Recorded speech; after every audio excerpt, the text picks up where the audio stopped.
Good morning students. आज हम लोग गद्य संकलन पढ़ेंगे चैप्टर 10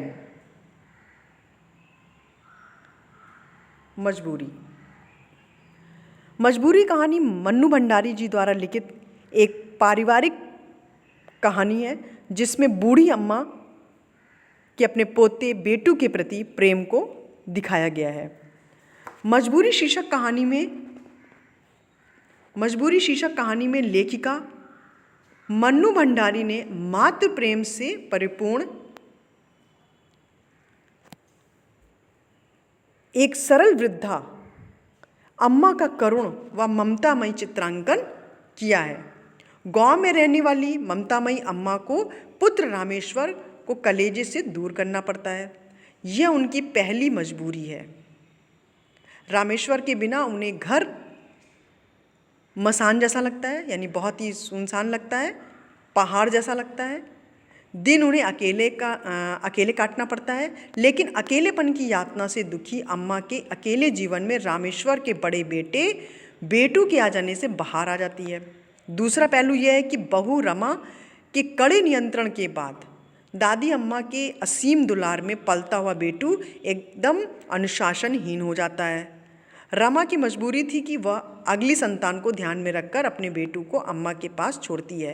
कुछ वर्ष के पश्चात लौटने पर उसे दुख होता है। क्यों होता है? क्योंकि बेटू उद्दंड और अनुशासनहीन हो चुका है। वह उसे ले जाना चाहती है परंतु ले जा नहीं पाती। इसके 3 वर्ष के बाद रमा और रामेश्वर 3 साल के पप्पू को लेकर आते हैं। पप्पू ने अंग्रेजी की छोटी छोटी कविताएं याद कर रखी थी। 2 महीने पूर्व ही उसे एक अंग्रेजी स्कूल में भर्ती करवाया गया था। रमा ने रामेश्वर से कहा कि जैसे भी हो इस बार बेटू को अपने साथ लेकर जाना होगा। रामेश्वर ने जवाब दिया कि इस बात से अम्मा को बहुत दुख होगा तथा दूसरी समस्या यह है कि बेटू तुम्हारे पास जरा भी नहीं आता। वो अम्मा को छोड़कर वहाँ कैसे रहेगा? रामेश्वर बेचारा धर्म संकट में था। उसने सारी बात रमा पर छोड़ दी।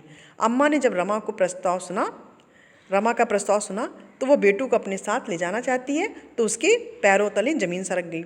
बोली, मेरे बिना वह एक पल तो रह नहीं सकता, एकाएक मुझसे दूर कैसे रहेगा?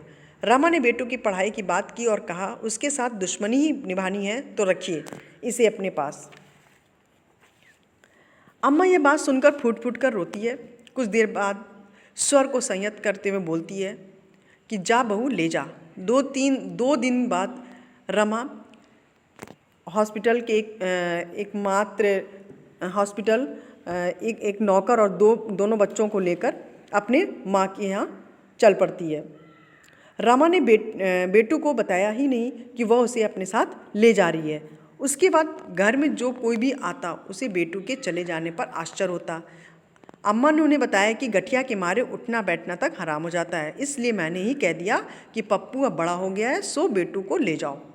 शाम को गुब्बारे वाला आया, बुढ़िया के बाल वाले आया, मिठाई के खिलौने बेचने वाला आया, तो अम्मा ने सबको जवाब दिया, जाओ भाई जाओ, आज तुम्हारा ग्राहक नहीं है, उसे मैंने उसकी अम्मा के साथ भेज दिया, अब यहाँ मत आया करो। तीसरे दिन अस्पताल का नौकर वापस आया तो उसने बताया कि दादी अम्मा को याद करते करते बेटू को बुखार आ गया है। रमा के हाथ से न कुछ खाता है न दवाई पीता है। अम्मा पागलों की भांति दौड़ती हुई अस्पताल पहुंची। अम्मा बेटू को लेने चली गई और तीसरे दिन ही बेटू को लेकर लौट आई। 1 साल उन्होंने इसी प्रकार निकाल दिया। रमा मुंबई से आई तो बेटू का वही रवैया देखा। वह एक बार फिर दादी माँ को रुलाकर उनके मना करने पर भी बेटू को लेकर मुंबई के लिए चल पड़ी। अम्मा ने शिब्बू को साथ कर दिया। शिब्बू ने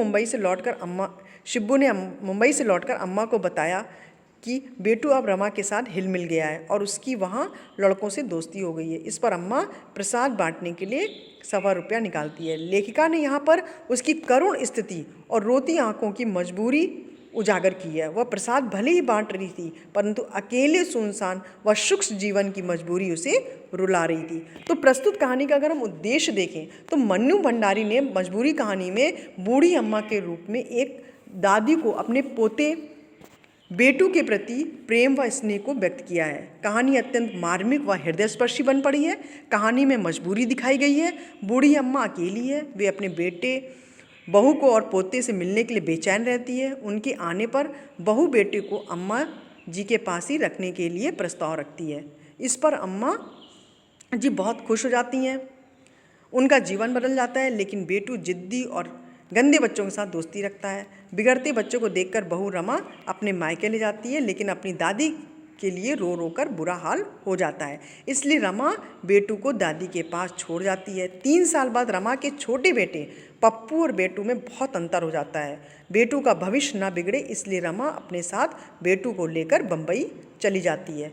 पीछे पीछे अम्मा शिब्बू की बम्बई भेजती है। इस बार बेटू का मन बम्बई लग जाता है। वह अब रोता नहीं है। इधर बूढ़ी अम्मा का जीवन फिर से एकाकी हो जाता, अकेलापन आ जाता है। अम्मा के अकेलेपन, उनके मन की व्यथा और बच्चों के माँ बाप के प्रति कर्तव्य को दिखाना लेखिका का उद्देश्य रहा है। अम्मा के मन का अंतर्द्वंद व उनके एकाकीपन की मार्मिकता बहुत ही हृदयस्पर्शी बन पड़ी है। थैंक यू सो मच बच्चों। Have a nice day.